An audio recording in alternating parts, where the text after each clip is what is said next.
Continuing with Book 3, Chapter 9, verse 48. There is no air or form of anything, no sight or anything to be seen. There were no multitudes of created and material beings that appear to be endless and everlasting to view. There was a nameless self, the fullest of the full in its form. It was neither entity nor non-entity, neither reality nor unreality. It was mere intellect. Without its exercise of intellect, infinite without decay, auspicious and full of bliss. It was without beginning, middle, or end, eternal and imperishable. In him, this world is manifest, like a pearly goose in a painting. He is, and yet is not this creation. He is the soul of both what is real and unreal. He is without ears, tongue, nose, eyes, or touch.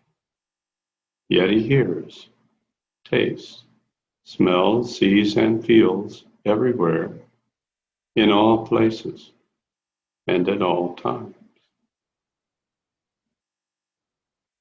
He is also that intellectual light, whereby we discern the form of that real and unreal being in his perspective of creation as the one without beginning or end, and as presenting an image without color or shade. He is that empty soul who views the worlds as clearly as the yogi with his half-closed eyes, who fixes his sight between his eyebrows and beholds him in the form of indescribable light. He is the cause of all. He whose cause is as nothing as the horns of a rabbit, and whose works, like so many waves of the sea, are all these worlds.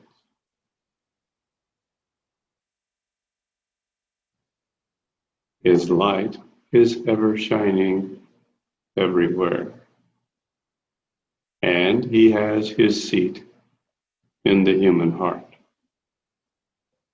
It is from the candle light of his consciousness that all the worlds derive their light. It is he without whose light the sun would dwindle into darkness, and whose existence alone gives the world its appearance of a mirage. It is his pulsation that vibrates throughout the universe, and it is his inertia that stops the course of the whole. It is on that pivot that the world has its revolution, just like a whirling firebrand describes a circle. His nature is pure and unchangeable. The works of creation and destruction are mere acts of his will in the persons of Brahma and Tara. It is his inertia and force that gives rest and motion to all things, like the ubiquitous course of the winds. But this is only a common belief that he moves. In reality, his nature is free from any and all change. He is always awake in his ever-sleeping state, and therefore cannot be said to be waking or sleeping anywhere at any time. He is both awake and asleep everywhere and at all times. His quiescence is attended with bliss and tranquility, and his agitation puts the world in motion and in its course of action. Yet, he is said to remain unaltered in both states which unite him.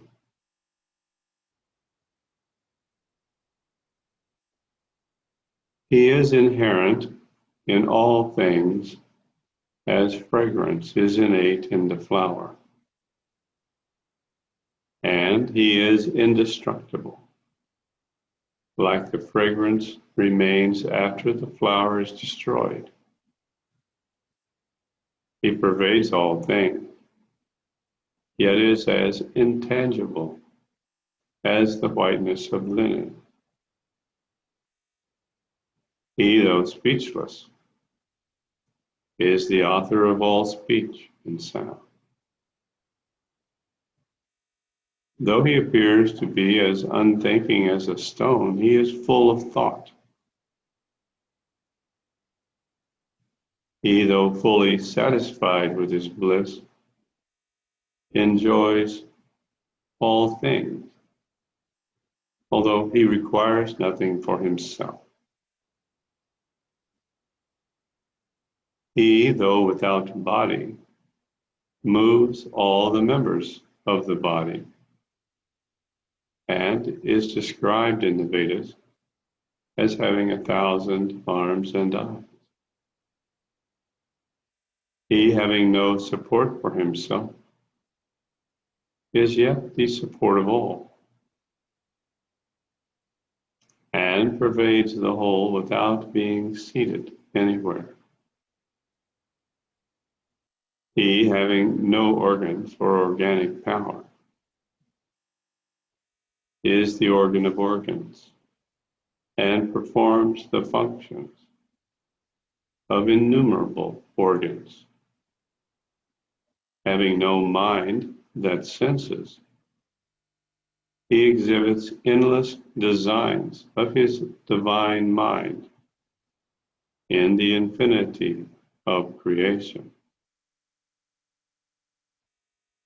It is because of our lack of knowledge of him that we are in constant dread of this delusive world, just as we are afraid of snakes.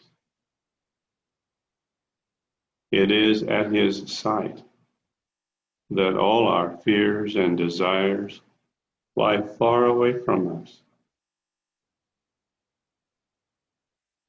It is in the presence of the clear light of that God of truth that all the wishes of our minds have a better play, just like actors dance when they have light.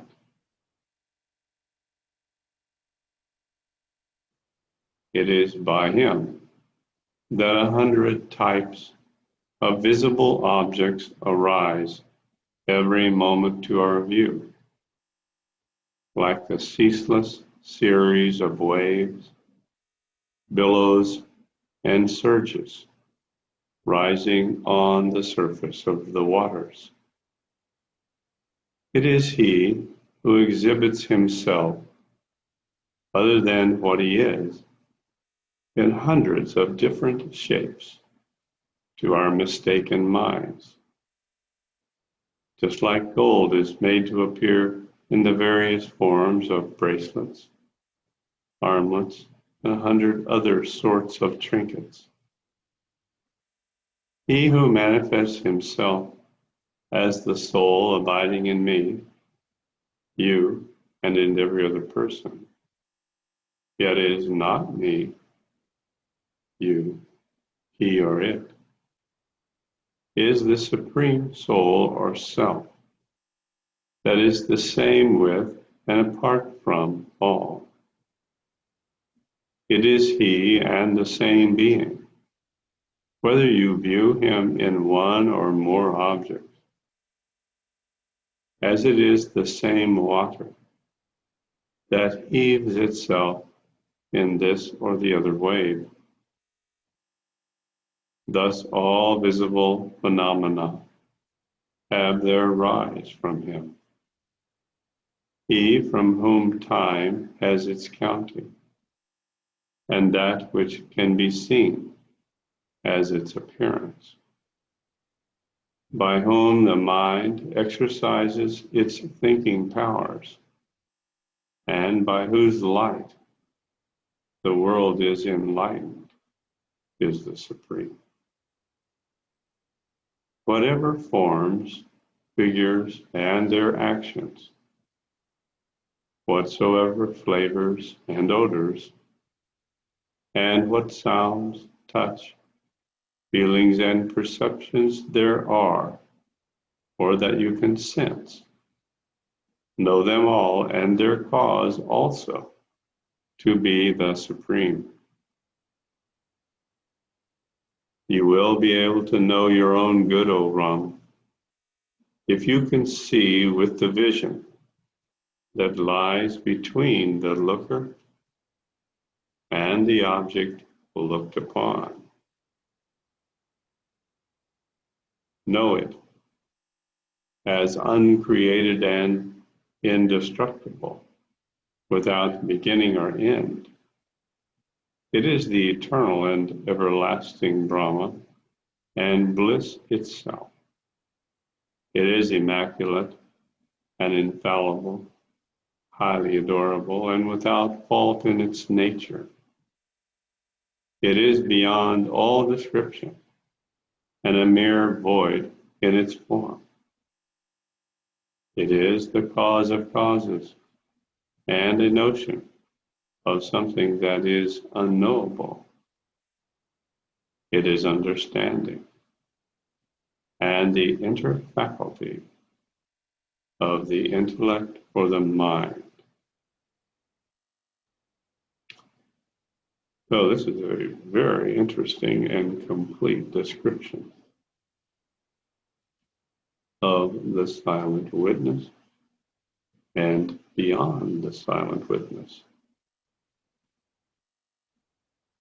The faculties of the silent witness, the pratibha senses, the transcendental senses of the silent witness, the senses that exist beyond all manifestation. These are the senses of pure consciousness. Pure consciousness is all that is real. Pure consciousness contains everything. If pure consciousness did not have any of the senses, then all that was manifested would have no senses.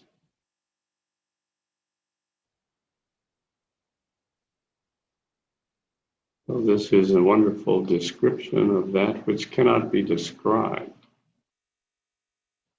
A description of the expression of that which is unexpressible.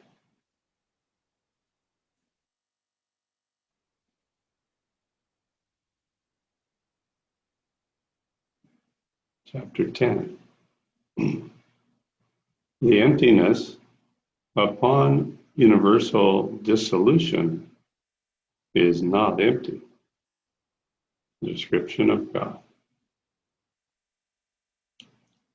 Rama said, that which remains after the universal dissolution is commonly designated by the term formless void. then how can you say that there is no void, light, or darkness? How could it be without the intellect and the living principle? How could the entities of the mind and understanding be lacking in it? How could there be nothing and not all things?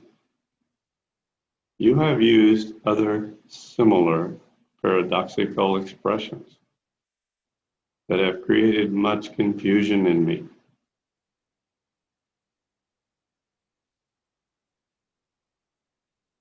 Now, this is an interesting statement by Ram, because what he's doing here is expressing the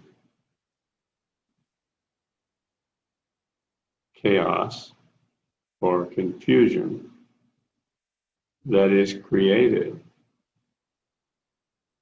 when the underpinnings of consciousness for one who is yet to identify as the silent witness are being destroyed. Before you identify as the silent witness, you have identified as individual karmic traces. Now we see what happens as those individual karmic traces are balanced. The intellect that is operating in the ego has no basis other than these distorted,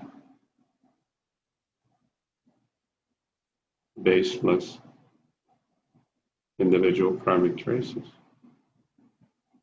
So as we start to balance these karmic traces, it creates confusion.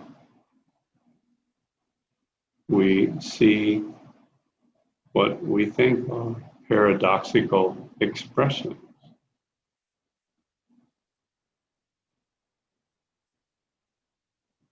This is perhaps our own common experience as we're going through the Yoga Vasishtha now.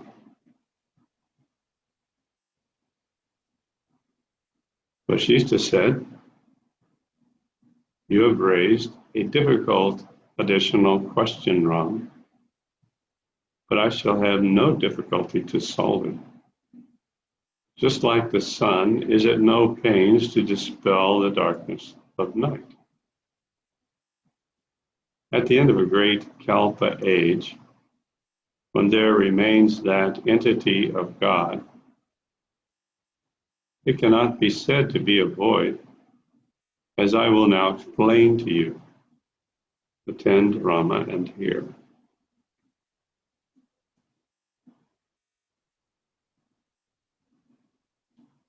Like images carved in a bas-relief upon a pillow, this world was made in relief upon that entity. It cannot be said to have been a void. Again, there was the appearance of abundance under the name of the world. Be it real or unreal, it could not have been a void and empty. As a pillar with carved or painted figures cannot be said to be devoid of them, so Brahma, exhibiting the worlds contained in him, cannot become a void. But the world contained in Brahma becomes both something and nothing. Just like billows in calm waters may exist or not exist. Again, it happens that the hand of time marks certain figures in some places, on some unconscious trees, and these marks are mistaken by people for images. So it comes to pass that certain figures of impermanent matter occur in the eternal mind, which men mistake for the real world. This comparison of the carved pillar, the tree, and the world is a partial and not complete simile. The similarity refers only to the impression of the transient world on the substance of the permanent Brahman. But this appearance of the world is not caused by another. It arises, lasts, and sets spontaneously and of itself in the same essence of Brahman. It is the nature of the divine soul and the mind to rise and set such images in them, like the creations of our imagination.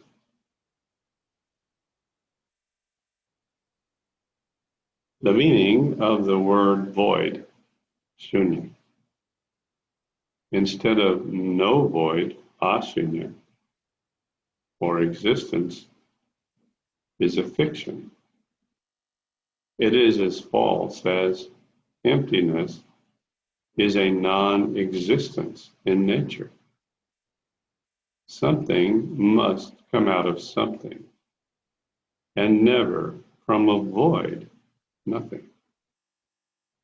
How can nothing be reduced to nothing in the end? In answer to your second question, it has been said, and there was no darkness, because the divine light of Brahma, which existed before creation, is not the light of a material luminary which is followed by darkness. This everlasting light cannot be hidden by darkness, like sunshine or moonlight, or the blazing of fire, or the twinkling of stars, or our eyes. What we call darkness is the absence of light from the great celestial suns. God, having no material property in his immaterial essence, there could be no such light or darkness with him before creation.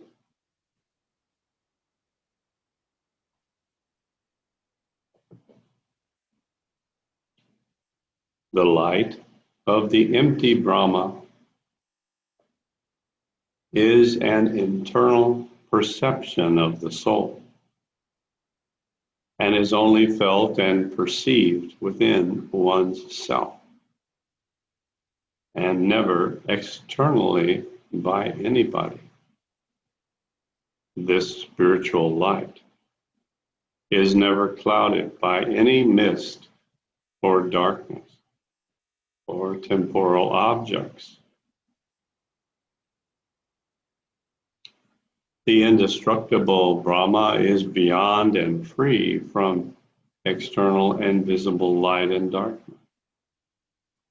He is above the region of emptiness that is contained, as it were, within his bosom, and contains the universe sheathed within his hollow womb.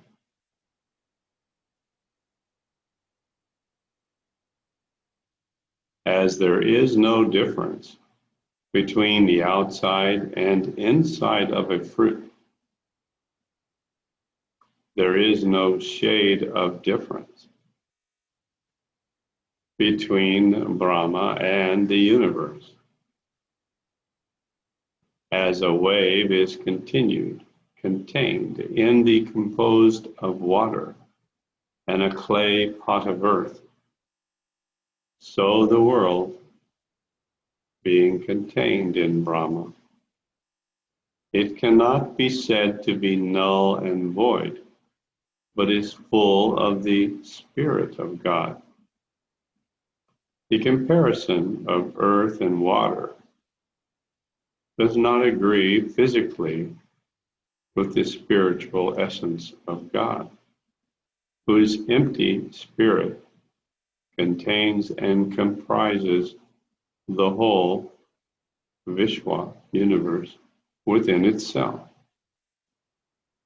as those elements have their component parts and productions.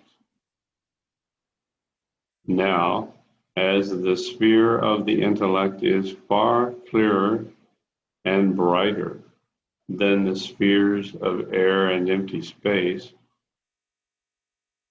so the sense and idea of the word world in the divine mind is clearer in a far greater degree than this visible world appears to us.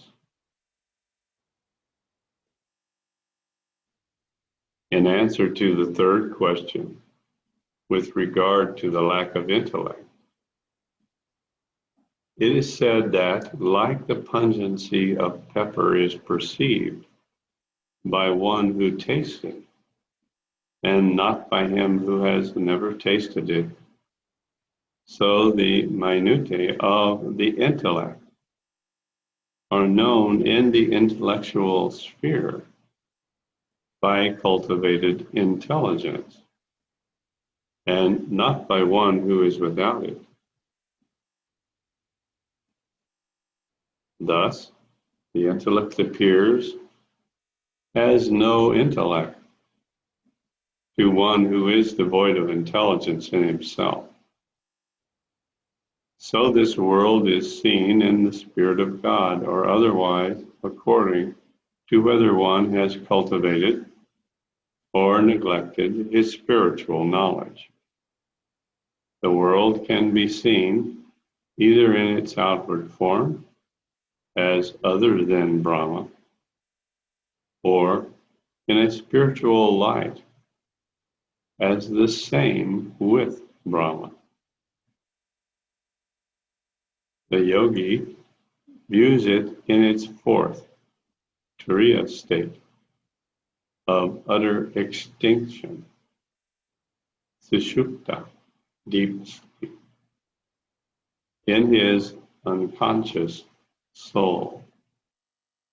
Therefore, the yogi, though leading a secular life, remains in deep sleep in his soul and tranquil, shanta, in his mind. He lives like Brahma, unknown to and unnoticed by others, and though knowing all and full of thoughts in himself, is like a treasury of knowledge, unknown to the rest of mankind. In answer to the question how corporal beings could proceed from incorporeal Brahma, as waves of various shapes rise and fall in the still and shapeless breast of the sea, so innumerable worlds of various forms float about in the unaltered and formless emptiness of Brahma's bosom. From the fullness of the divine soul, Brahmatma, proceeds the fullness of the individual soul, Jivatma, that also is formless, Nirakriti. This aspect of Brahma is said to be owing to the purpose of manifesting himself as living in all beings. So the totality of worlds proceed from the fullness of Brahma, yet the totality remains as Brahma himself. considering the world in our minds as synonymous with Brahma.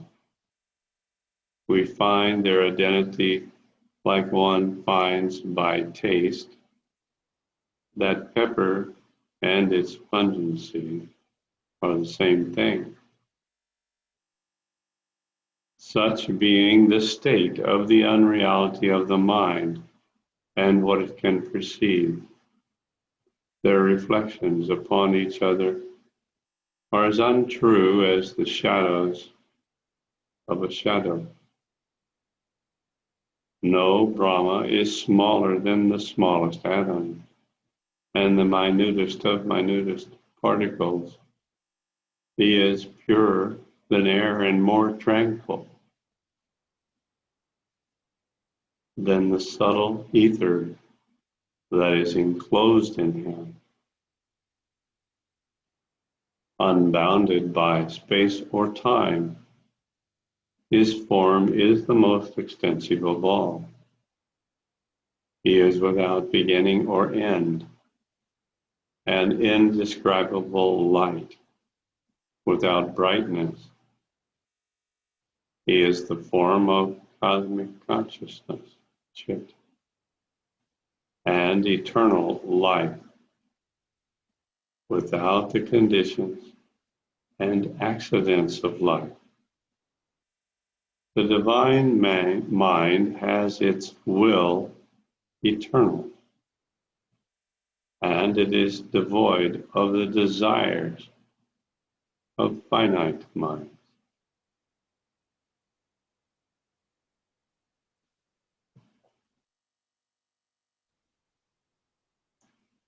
Without consciousness, there is no life or understanding, no exercise of intellect, no organ, action, or sensation, no mental desire or feeling whatever. Hence, the being that is full of these powers and who is without decline or decay is seen by us to be seated in his state of tranquil emptiness and is more subtle than the rarefied vacuum of the ethereal regions.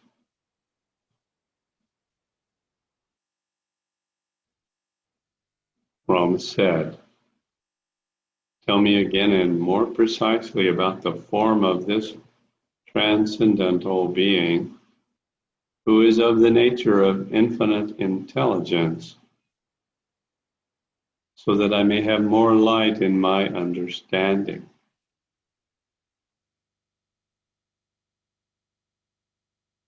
Vasishtha said, "I have told you repeatedly there is one supreme Brahma, the cause of all causes, who remains alone by himself when the universe is finally dissolved or absorbed in him. Listen to me describe him fully to you. That which the yogi sees within himself in his samadhi meditation, after forgetting his personality and repressing the faculties and functions of his mind, is truly the form of the unspeakable being. The yogi absorbed in meditation, without awareness of the visible world or any sense of the viewer or the viewed, and who sees the light shining in himself, is the form of that being. He who has forgotten the nature of the individual soul, jiva, and his tendencies towards phenomena, remains in the pure light and tranquil state of his consciousness, and is the form of the Supreme Spirit. He who does not feel wind or the touch of anything upon his body, but lives as a mass of intelligence in this life, is truly the form of the Supreme.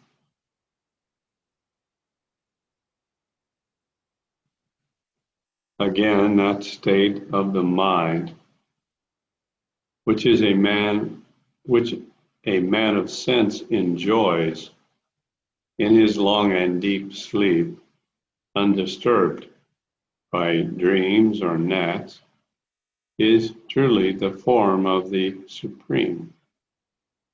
That which abides in the hearts of emptiness, air and stone, is the intellect of all inanimate beings, is the form of the Supreme. Again, whatever irrational and unconscious beings live by nature, without soul or mind, the tranquil state of their existence is the nature of the Supreme Lord.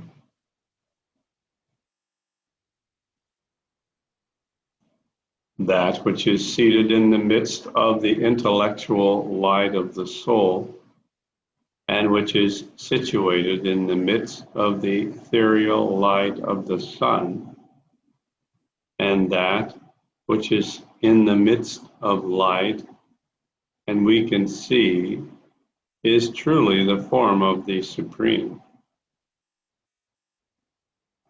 The soul, that is the witness of our knowledge of solar and visual lights and darkness, is without beginning or end, is the form of the Supreme. He who manifests this world to us and keeps himself hidden from view, be he the same or distinct from the world, is the form of the Supreme. He, though full of activity, is as sedate as a rock, and who, though not emptiness, appears to be empty, such is the form of the Supreme. He who is not the source and end of our triple consciousness of the knower, known, and knowledge is most difficult of attainment. He who shines forth with the luster of the triple conditions of the knowable, knower, and their knowledge, shows them to us as a large unconscious mirror, is truly the form of the Supreme, who is not the cause, but the source of the triple category. The mind, liberated from bodily activities and its streaming, remains concentrated in the unconsciousness abiding in all living as well as inert bodies, is said to remain in the end of our being. The intelligent mind that is fixed as an immovable body and is freed from the exercise of its faculties can be compared to the divine mind.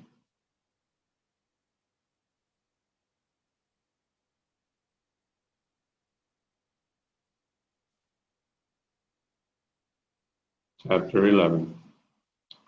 There can be no creation or dissolution of something that never existed. Ram said, "Tell me, O Holy One, Where does this world go after its dissolution?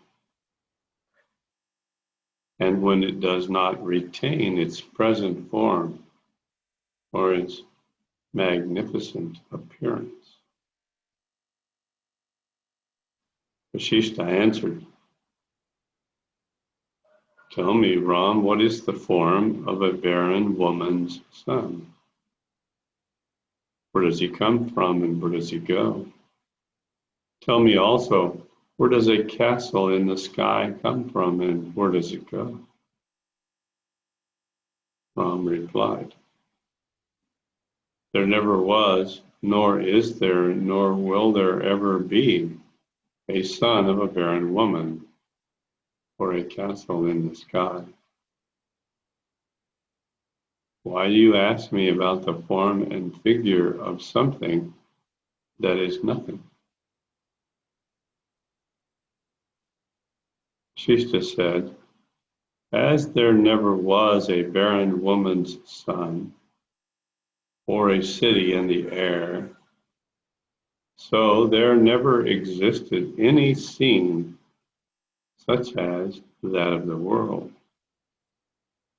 That which has no existence could not have come from anywhere, nor can it have its dissolution afterwards. So what can I tell you about its origin or demise?"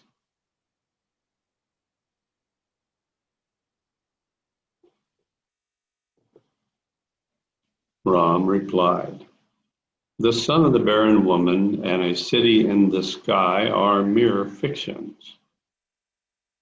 But the visible world is not so, and it has both beginning and end." Vashishta replied, "It is hard to have a comparison when the subject and object of the comparison agree in all respects. The world and its objects allow no comparison other than with themselves. The appearance of the world is compared with that of a bracelet because one is as false as the other, neither is real. And because there is nothing in the sky except negative emptiness, so the existence of the world in Brahma is only a negative idea, as the black eyeliner delirium is nothing other than blackness. And there is no difference between frost and its coldness. So the world is not other than the great Brahma himself. As the property of coldness cannot be denied of the moon and frost, so one cannot describe creation as not being of God. Literally, creation is not a negative property of Brahma, but essential to his nature. There is no water in a sea of the mirage, or light in the new moon, or this world as it is in its gross state does not abide in the pure Spirit of God.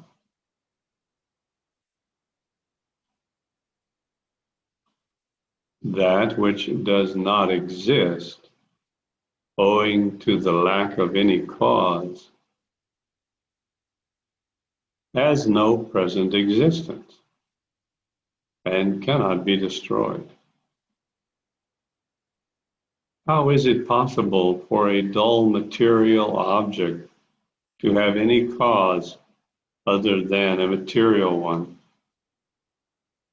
In the same way, it is not the light but some solid substance that is the cause of a shadow.